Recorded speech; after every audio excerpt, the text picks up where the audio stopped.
On this edition of the Newsmakers, Austria rejects the far right in the rerun of its presidential election. Also on today's program, Cuba after Castro. We look at the island nation's future without the man who was its symbol. And in picture this, standing strong after weeks of protests, a U.S. oil pipeline is rerouted away from the lands of Standing Rock Sioux tribe.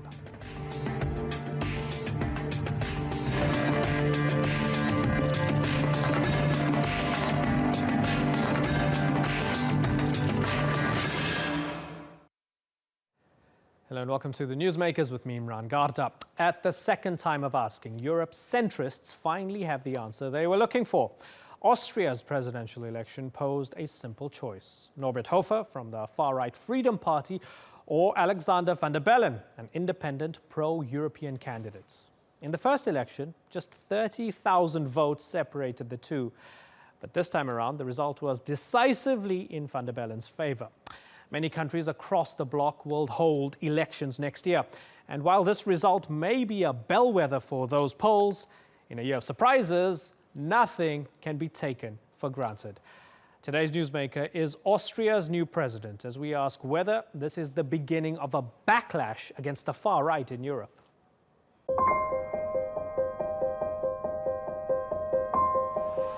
Celebrations, and for many, sighs of relief, as Austria rejects what would have been Europe's first far-right leader since World War II. Aber ich bin nicht verbittert. Am Ende des Tages hat bei einer Wahl immer der Wähler recht. Und ich bitte einfach die Österreicherinnen und Österreicher zusammenzuhalten, egal wie man gewählt hat. Und ja, wir werden einfach weiterarbeiten in den Kanälen. Norbert Hofer lost to former head of the Greens and pro-European candidate Alexander van der Bellen in Sunday's rerun presidential election. Van der Bellen narrowly won in May, but the vote was recalled due to irregularities. His margin then was just 30,000 votes. On Sunday, it increased tenfold. The world around us has changed. We had the Brexit vote in Great Britain, in the United Kingdom. We had the election of Donald Trump in the United States, and so on. In 6 months, many things happened. Austria's presidency is largely ceremonial, but this election was hugely symbolic, seen as an indication of how high the far right has risen across Europe. You can win with a pro-European position. You can actually win. And you shouldn't be afraid of AfD, Madame Le Pen, and all the groups that work for destroying the European Union. It's an encouraging result for EU leaders, but while it's a victory, it isn't a resounding one.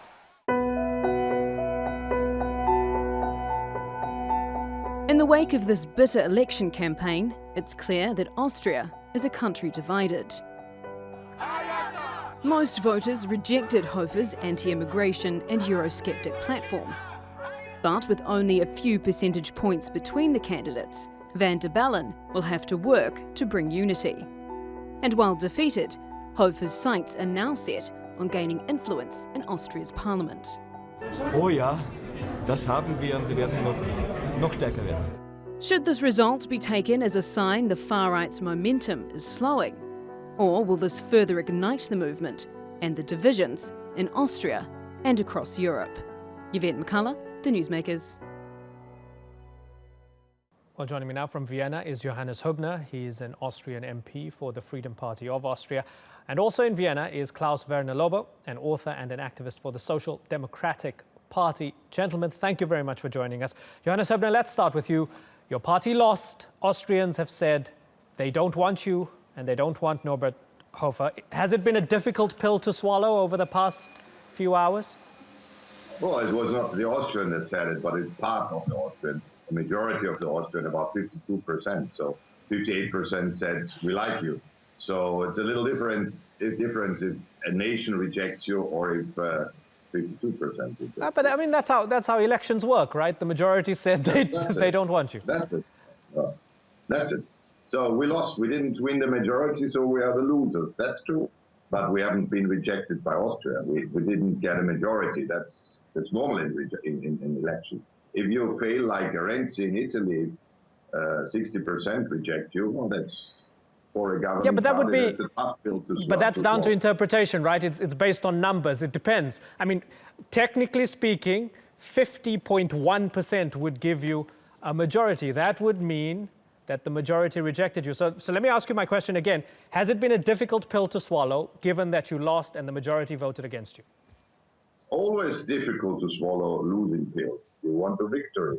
If you campaign for 11 months for your candidate and the candidate campaigns against other contenders and you lose in the end, it's bitter to swallow. Sweeter is victory. That's no question, but that's democracy. One of the two contenders always has to swallow the pill of losing, the pill of defeat. That's normal. But it was not a crushing defeat, so we are not depressed. Okay. And you must see, we are not a party that won 40% in the last election. Right. We had 20% in the last election, and now we collected over 48% of the votes for our candidate. So it's not a bad result after all. Yeah, interesting. It's the victory. It's let me bring victory. in Klaus there. Yeah, because you still got 47% of the vote. That's a substantial amount. Klaus, you must be relieved, but what do you make of the fact that 47% of the Austrian people still voted for that party, the far right? Yeah, it's a matter of fact we have to really take care of, because these 47% are not all people who like the Freedom Party, who are not all people who are racist and right-wing extremist and anti-European like the Freedom Party candidate is. They are people who are afraid of the future. There are people who do not see, who want some change. And I think we have to be aware that really the big parties have to recognize this, and there is some change needed. So some people voted for change, and they voted, and the Freedom Party put a lot of fear into people, fear against migrants, fear from Europe, fear of modernity. So people voted out of fear of their futures, and we have to take it really seriously. But it's not the Freedom Party who won 47%. It's the fact that many people do not see a positive future. Right. Okay, so 47% still voted for the Freedom Party. Let me ask you, Johannes, was it a mistake, as Klaus put it, that maybe the platform you ran on was based on fear? Was running the platform on fear and anti-immigration and so on, looking back on it now, was that a mistake? Was that maybe the reason why you didn't win? It would have been a mistake to run a platform on fear if we would have done so, but we never did so. What my colleague from the Social Democrat Party told us is the usual avalanche of prejudice and propaganda sentences. This has nothing to do with reality. This was the platform, the pro-Van der Bellen campaign, trying to attach negative words and negative political theories to Norbert Hofer. They said he's pro-death penalty, pro-leaving the European Union, pro-chaos, pro-destroying jobs, and so on and so on. That propaganda you attach to someone has nothing to do with reality. But Johannes, might it just be an interpretation of the actual words that Mr. Hofer said himself when he said stuff like Islam has no place in Austria? Don't you think it's reasonable for people to think, hey, maybe that's a little bit racist because he's talking about Islam as a whole? No, but even if he talks about religion, it has nothing to do with race, because religion and race are completely different subjects. If you want to stigmatize someone, if you want to make a mean and very easy propaganda, you mix up the words. And when you speak about religion, you use the term racist.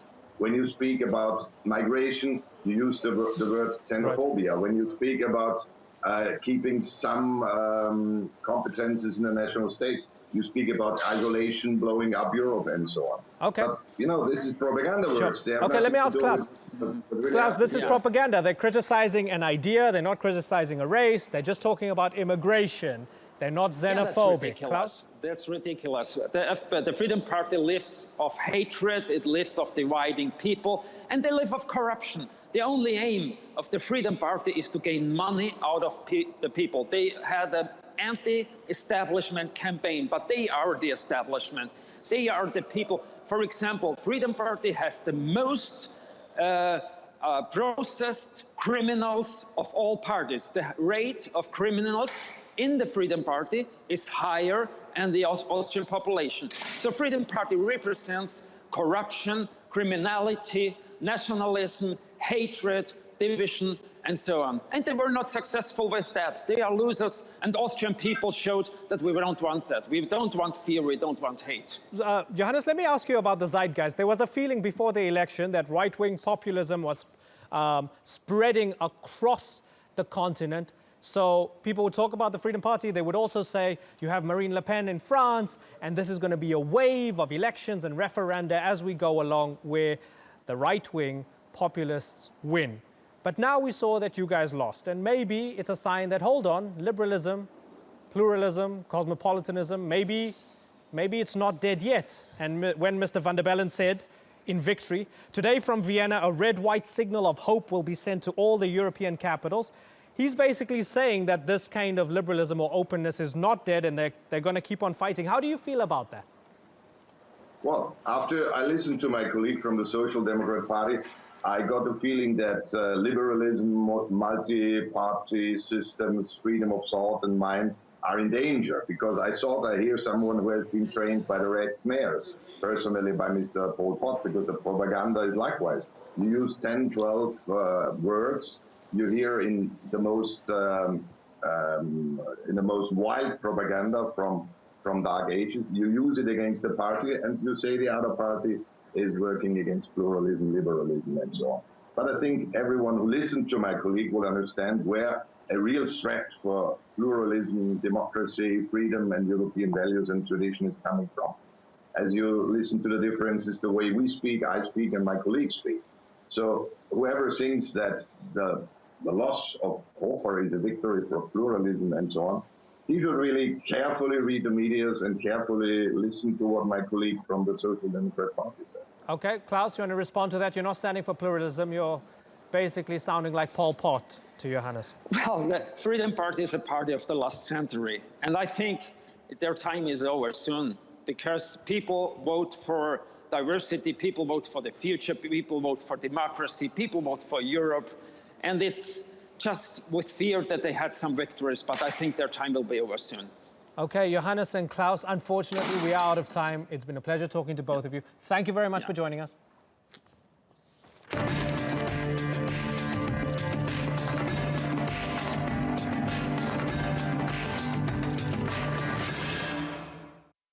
Still to come in the Newsmakers, Castro's Cuba in a changing world. We look at what happens next for the island nation.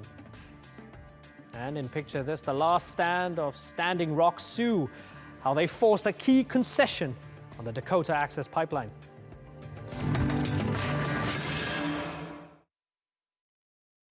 Fidel Castro's ashes have been laid to rest in Cuba 9 days after he passed away at the age of 90. For almost 50 years, Castro molded Cuba in his own image. But following his death, change is in the air, as the Newsmaker's Christine Pirovalakis reports.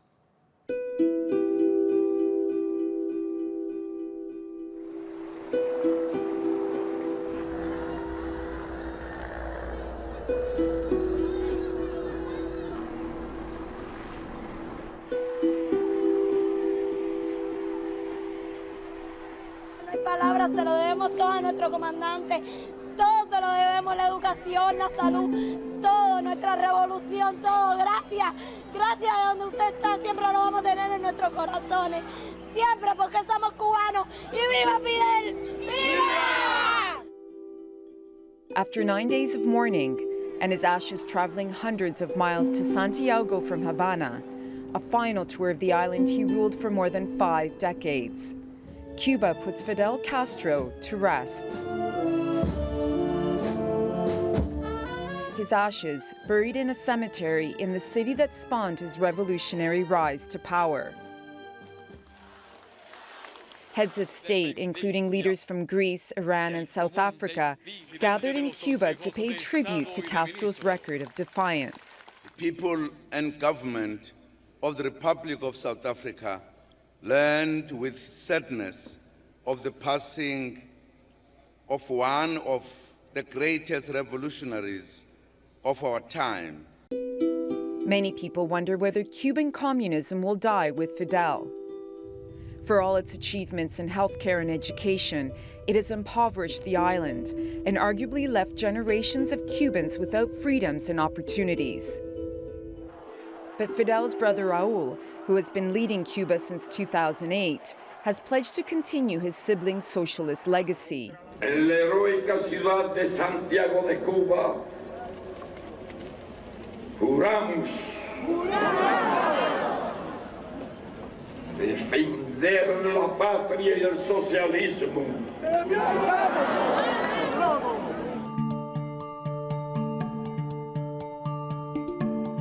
Since Raul Castro took over as president, he has made significant economic reforms that would have been unthinkable under his brother. He loosened restrictions on citizens seeking to travel abroad, allowed Cubans to buy and sell their homes for the first time. And now more than 500,000 people are small business owners. But some say the changes have not been fast enough. The government continues to persecute anyone criticizing or demanding an end to the country's one-party rule. Last year, 8,616 people were arrested. Castro's death came just 2 years after Cuba and the U.S. agreed to restore diplomatic relations following 5 decades of hostility. But the looming presidency of Donald Trump and his threats to reverse Obama's concessions until he says freedom is restored in Cuba may test the two nations' budding friendship. Fidel's departure removes the biggest single obstacle to change in Cuba. But will his death actually change anything at all? Christine Pirovolakis, The Newsmakers.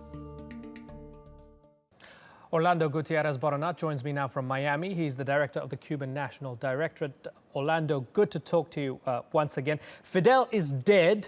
The country has shown a few signs of opening up politically, economically. Are you willing to give them a chance? I know you're an opponent of this government. You're an opponent, and you were an opponent of Fidel. Are you willing to give them a chance to try? You know, we've been waiting since Fidel Castro's supposed retirement, when in reality he always held the power till the very end. And we've been waiting for the past 2 years since President Obama began a series of unilateral concessions to this dictatorship to see some kind of political or economic opening. There's been none. There have been more political arrests, more repression on the streets, more Cubans having to flee the island. There's no sign of political or economic change in Cuba. There's been a spin, there's been a public relations campaign to make it appear that way. But in truth, they've cut back on licenses for independent operators of small businesses.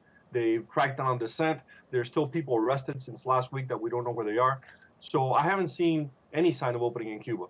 The reality is that this was not a revolutionary leadership. This was an entrenched, family-run dictatorship that controls a political party, controls an intelligence service, and has kept the nation of Cuba suppressed and subjugated for 57 years. And while the country might still be impoverished, and yes, they do crack down on dissent, there's a big difference between the Cuba of today and the Cuba of, say, the 60s and 70s, when they had Soviet support, when they were deemed in active danger. Cuba is quite weak right now.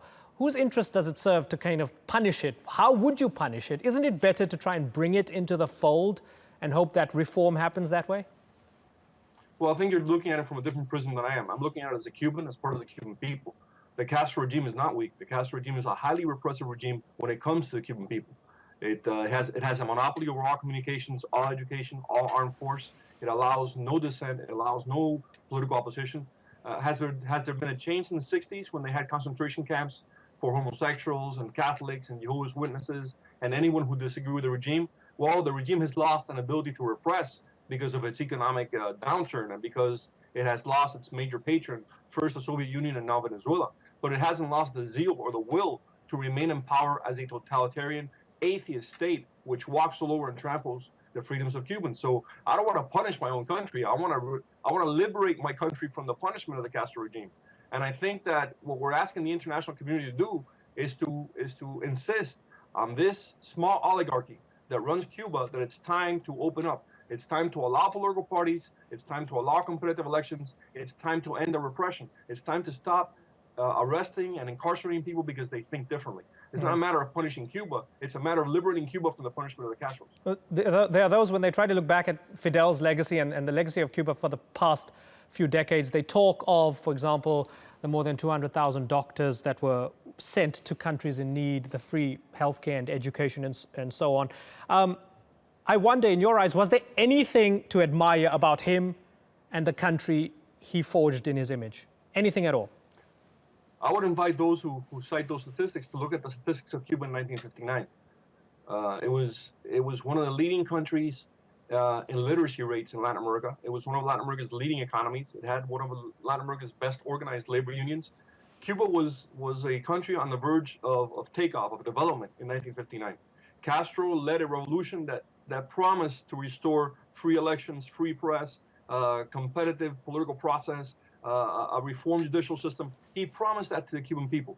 What he delivered was a totalitarian state as Latin America has never seen, with over 200,000 Cubans having been incarcerated for political reasons at any given moment in time, with thousands of people executed, thousands more disappeared at sea. The human toll for the kind of poverty Cuba is suffering is enormous. So do I find anything positive about this?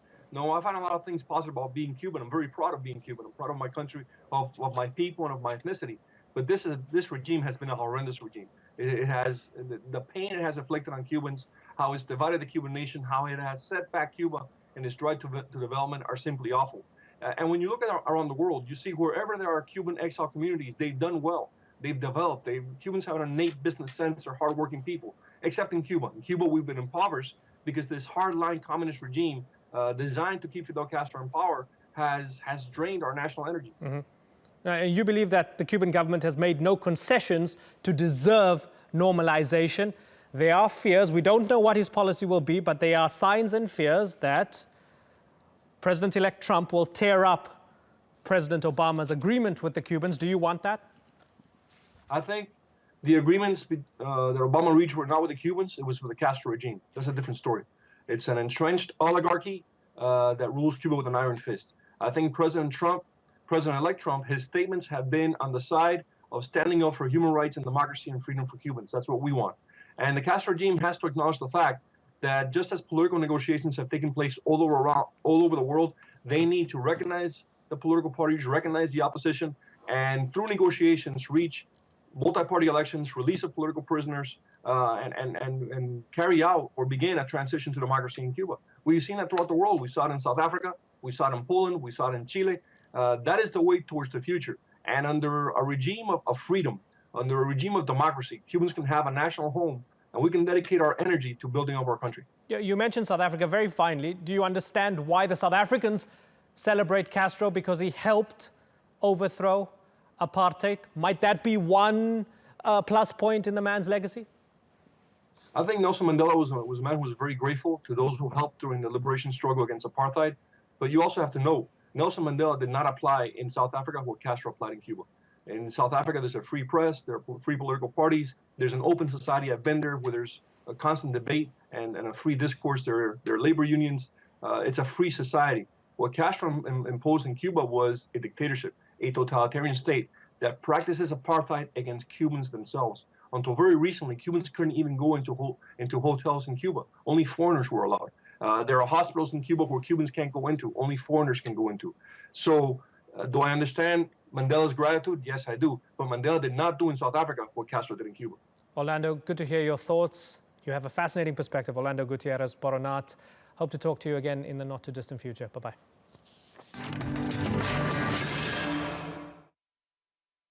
In today's Picture This, the Sioux of Standing Rock have claimed victory in their protest against the Dakota Access Pipeline. They have spent weeks demonstrating in often bitterly cold conditions against the pipeline's route, which was set to run through a key water source and near ancient burial sites. Let's take a look.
watching this edition of the Newsmakers with me, Imran Garda.